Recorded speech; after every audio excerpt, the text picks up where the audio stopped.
Okay, everybody, this is Sheets, and I'm going to be going over the first of two truck races this weekend. And it's very interesting times because now I know how a lot of these NASCAR people felt and hockey people and all this stuff when DFS was running in full swing.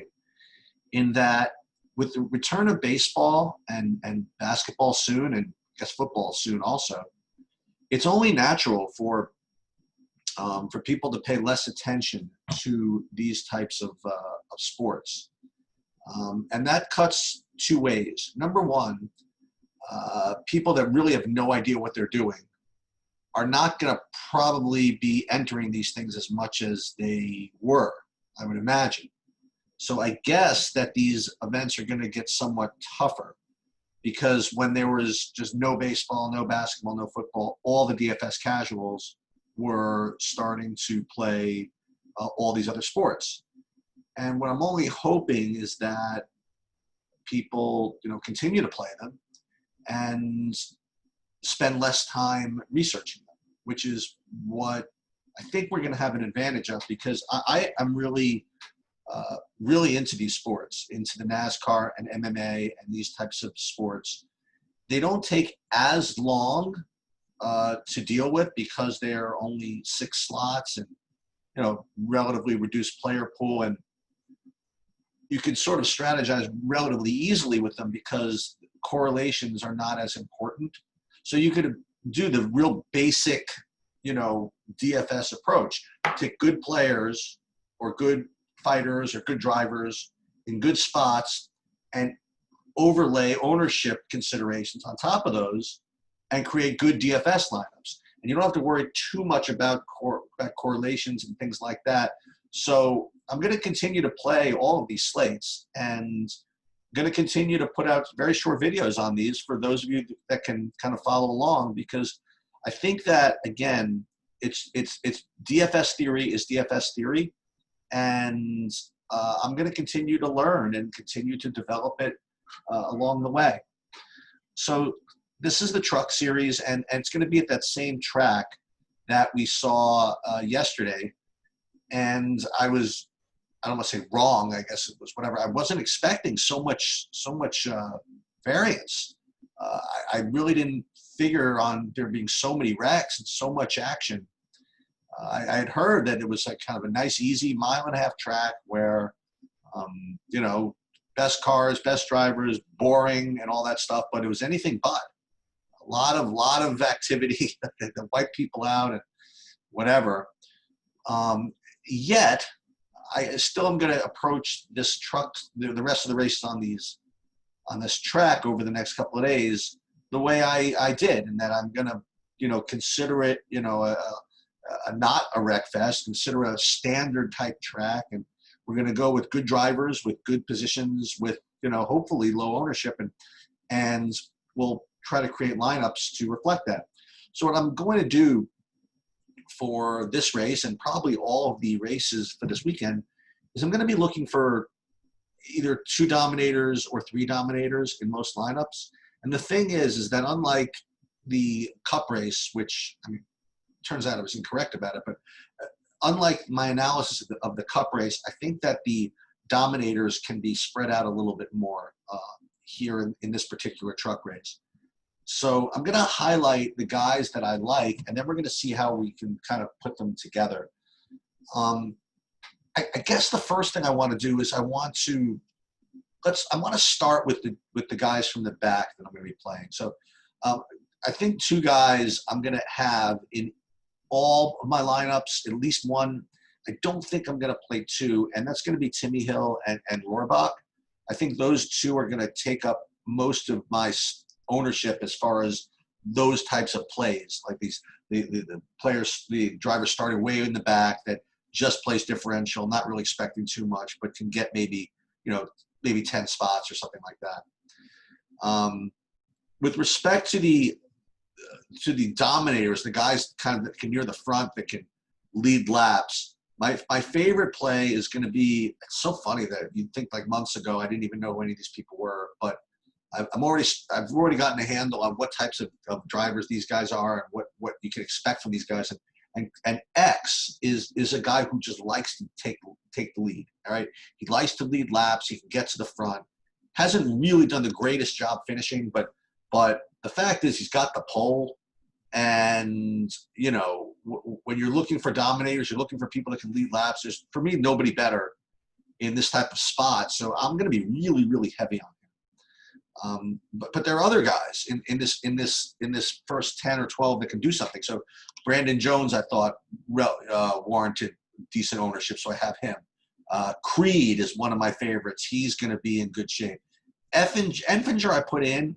He might be a little chalky. I'm not sure. We're going to see. But Jones and Creed I like a lot, and X I like a lot also. And the last guy I'll put in is a guy who could possibly just dominate and lead laps is Ben Rhodes.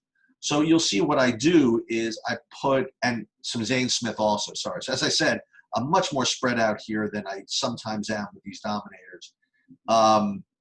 So you'll see that I have at least one, actually at least two and maybe three in most lineups. This one I have to work on a little bit because this is maybe not my favorite, but maybe I might keep this the way it is.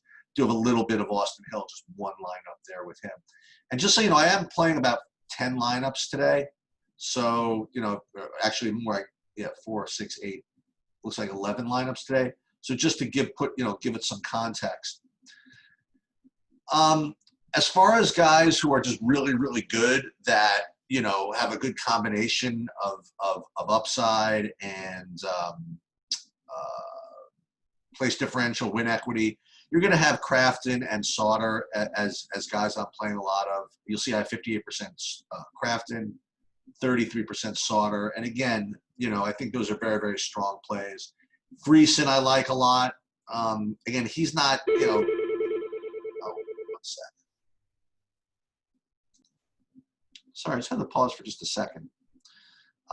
We were talking about guys that are really have good win equity and also have decent place differential.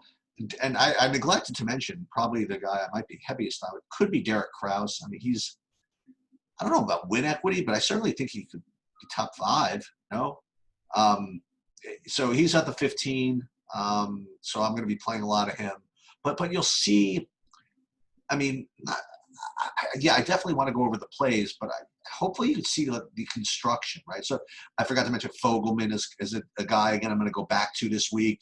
He kind of wrecked. He got into trouble last week when I was really, really heavy on him. I'll go back to him.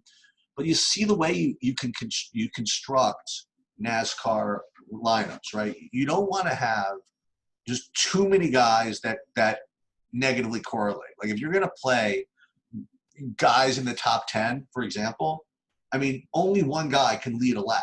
Only one guy can have a fastest lap. That's why you want to have, you know, even at the most speed favoring tracks, you don't want to have more than 3 dominators. You know, if you're counting on them on more than 3 guys to lead laps, you're just taking away from your own equity, right? So I'm very, really happy about this actual construction because you'll see, you know, 1 or 2 guys within the first top 10, 1 or 2 guys in the first top 10, 1 or 2 guys in the first top 10, right? And then, likewise, you don't have that many guys coming out of the 30 hole. Now, this is not like one of those tracks where you just want to stack the back guys anyway and hope for wrecks. But here, you don't want to play too many guys coming out of the back. Like I have Lyons, Rohrbach, Hill a little bit, but even Hill's out of the 24. Lyons and Rohrbach and then Fogelman even. But again, all these guys, I don't want to have too many of them coming from the same position. So I have a little bit of everything, a little bit of dominators, excuse me, little bit of guys, few guys in those kind of mid spots, 15 to 20, few guys in the back. And I think that's the way you can win because you at least tell a story with each one of your lineups. I guess that's it. You know, we went over the players I like. We went over the construction. We went over the approach. The only thing that's difficult when it comes to NASCAR is ownership because it's very, at least for me right now, I've been having very difficult times really predicting ownerships. So I do have to improve on that. But for now, it seems as though my natural instincts are leading me towards guys that are not that as highly owned, or at least lineups that are not as highly owned as others. So until I get a way to quantify that and release my ownership projections, I'm just going to just presume that my instincts with these things are good enough.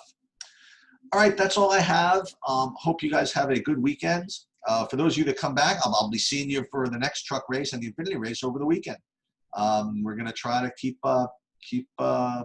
educating ourselves and you guys also. And obviously, if you hit something big, just keep on bragging. And I've gotten a couple of DMs about that kind of stuff. I'm not myself one that likes to post stuff, on Twitter and stuff like that. But because again, it is just, it's results based, and you don't want to just brag about top scores and stuff like that, because all that means is you happen to have gotten there. You know what I mean? But if you guys want to brag, that's fine by me. I mean, I'll take the publicity. It's fine. I'm just trying to hope you guys get better, and if I can, great. And if not, then I failed, I suppose. All right, that's it. Have a good weekend.